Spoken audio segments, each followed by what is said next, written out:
Hello दोस्तों, आज की इस वीडियो में हम आपको प्रतिशत के ये 5 महत्वपूर्ण सवाल हल करना सिखाएंगे बहुत ही आसान तरीके से। तो आप ये हर एक सवाल को आसानी से सीखना और समझना चाहते हैं तो इस वीडियो को शुरू से एंड तक ज़रूर देखिएगा। तो चलिए वीडियो को शुरू करते हैं और ये पहला सवाल देखते हैं। ठीक है, तो देखिए पहला सवाल है p का p प्रतिशत 36 है तो p का मान निकालें। ठीक है, तो इसको हम आसानी से कैसे हल करेंगे। देखिए सबसे पहले लिख लेंगे p का p प्रतिशत, यानी p लिखेंगे। का मतलब दोस्तों होता है गुणा, तो का को हम गुणा में परिवर्तित कर लेंगे और यहाँ p प्रतिशत है तो याद रखिएगा प्रतिशत हटाने पे बट्टे में 100 आ जाता है। ठीक है, तो प्रतिशत हटाएंगे तो p बट्टे 100 हो जाएगा और इतना जो वैल्यू है ये 36 के बराबर है, तो यहाँ पे हम बराबर में 36 हम लिख देंगे। ठीक है, अब देखिए दोस्तों यहाँ p गुणा p करेंगे तो p स्क्वायर हो जाएगा। ठीक है, तो p गुणा p हो जाएगा p स्क्वायर। अब यहाँ पे दोस्तों है बट्टे में 100 है, यानी 100 बट्टे के नीचे है तो यह इसका मतलब है ये भागा है। तब हम भाग को बराबर के दाएं तरफ ले जाएंगे तो ये गुणा में बदल जाएगा, तो हम लिख देंगे 36 गुणे में 100। ठीक है, यहाँ तक क्लियर है। अब देखिए स्क्वायर, हमें p का मान निकालना है, यहाँ स्क्वायर है। ठीक है, p स्क्वायर है तो स्क्वायर को हटाना पड़ेगा। तो जिस तरह से हम भागा को बराबर के दाएं तरफ ले गए तो गुणा में बदल गया, उसी तरह से स्क्वायर को भी दाएं तरफ ले जाएंगे तो रूट में बदल जाएगा। तो हम लिख देंगे रूट और अंदर लिख देंगे 36 और गुणा में 100। ठीक है, अब रूट का मतलब होता है वर्गमूल। ठीक है, तो हम क्या करेंगे 36 और 100 का वर्गमूल निकालेंगे। तो ये आसानी से आप ज्ञात कर सकते हैं। 36 का वर्गमूल होता है 6, क्योंकि 6 का गुणा 6 में करने से 36 होता है। अब 10 का गुणा 10 में करने से 100 होता है, यानी 100 का वर्गमूल हो जाता है 10। ठीक है, अब लिखेंगे p और 6 और 10 को गुणा करेंगे तो हो जाएगा 6 10 में 60, यानी p का जो वैल्यू है वो हमारा 60 आ गया और इतना ही आपका आंसर आ गया। ठीक है, तो चलिए अब दूसरा सवाल हम हल करते हैं।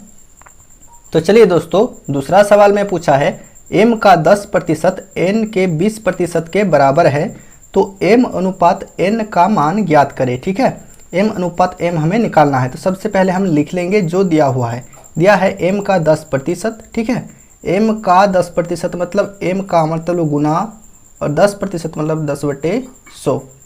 ठीक है, और इतना जो वैल्यू है वो बराबर है, तो हम बराबर लिखेंगे किसके, n के का मतलब गुणा और 20% मतलब 20/100, ये आपस में बराबर है। ठीक है, तो ध्यान रखेंगे नीचे जब सेम वैल्यू होता है तो कट जाता है, नीचे नीचे 100 है और ये 100 है, 100 कट गया।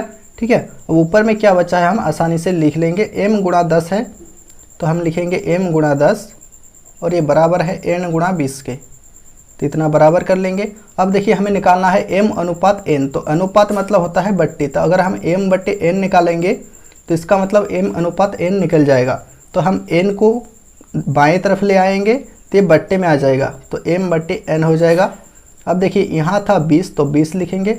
अब 10 इधर गुणा में था तो 10 को इस तरफ ले आएंगे तो ये भागा में बदल जाएगा, तो हम बट्टे के नीचे लिख देंगे। ठीक है, अब देखिए यहाँ 0 से 0 कट जाएगा तो 2/1 हुआ, इसका मतलब m/n बराबर 2/1, इसका मतलब ही हुआ m अनुपात n बराबर 2 और बट्टे में हम अनुपात लिख देंगे। ठीक है, तो बट्टे को अनुपात के रूप में इस तरह से लिखा जा सकता है, इसका मतलब m अनुपात n का वैल्यू आया 2:1।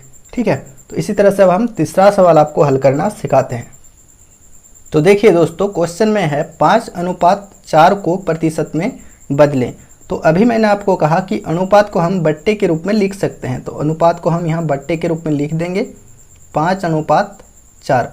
अब बट्टे को प्रतिशत में बदलने के लिए आपको याद रखना पड़ेगा कि 100 से गुणा करना है, तो हम 100 से गुणा कर देंगे तो ये प्रतिशत में बदल जाएगा। ठीक है, अब 4 से 100 को काटेंगे तो ये पूरा भाग लगेगा 25 बार में, 4 25 में 100। ठीक है, अब यहाँ हम 25 का गुणा 5 से कर देंगे तो हो जाएगा 125। ठीक है, और प्रतिशत का चिन्ह इस तरह का होता है, इसे हम लगा देंगे तो इतना हमारा आंसर आ जाएगा। तो अब दूसरा क्वेश्चन हम देख लेते हैं। ठीक है, तो देखिए अगला सवाल है 300 का 25% का 20% कितना होगा। ठीक है, तो हम आसानी से निकालेंगे, यहाँ लिखेंगे 300 का मतलब होता है गुणा, 25% मतलब 25/100, फिर से है का मतलब गुणा और 20% मतलब 20/100। ठीक है, अब देखिए यहाँ 2 0 से यहाँ 2 0 कट जाएगा और 20 का पहाड़ा 5 बार पढ़ने से 100 होता है, यानी 20 25 100 कट गया। अब यहाँ ऊपर में 25 है, नीचे 5 है, तो 5 का पहाड़ा 5 बार पढ़ेंगे तो 25 हो जाएगा। तब देखिए ऊपर यहाँ पे बचा है 3 और इधर बचा है 5। अब 3 का गुणा 5 में करेंगे तो हो जाएगा 5 तिया 15 और इतना आपका आंसर आ गया। ठीक है, तो अब हम पांचवा सवाल आपको समझाते हैं। तो देखिए दोस्तों, पांचवा सवाल है x का 30% 72 है तो x का मान ज्ञात करें। ठीक है, हम आसानी से ज्ञात कर लेंगे इसे। लिखेंगे x का 30%, तो x का मतलब गुणा और 30% मतलब 30/100 और ये जो वैल्यू है वो किसके बराबर है, 72 के बराबर है, तो बराबर में हम 72 लिख देंगे। ठीक है, अब देखिए यहाँ से 1 0 से 1 0 कट जाएगा, है ना। अब क्या करेंगे, x का वैल्यू निकालना है तो x लिखेंगे और बराबर देंगे और इधर 72 था तो 72 लिख देंगे। अब देखिए 10 इधर भागा है तो बराबर के उस तरफ ले जाएंगे तो 10 गुणा हो जाएगा और 3 गुणा था x के साथ तो इधर आएगा तो 3 भागा में बदल जाएगा। ठीक है, तो बट्टे के नीचे लिख देंगे।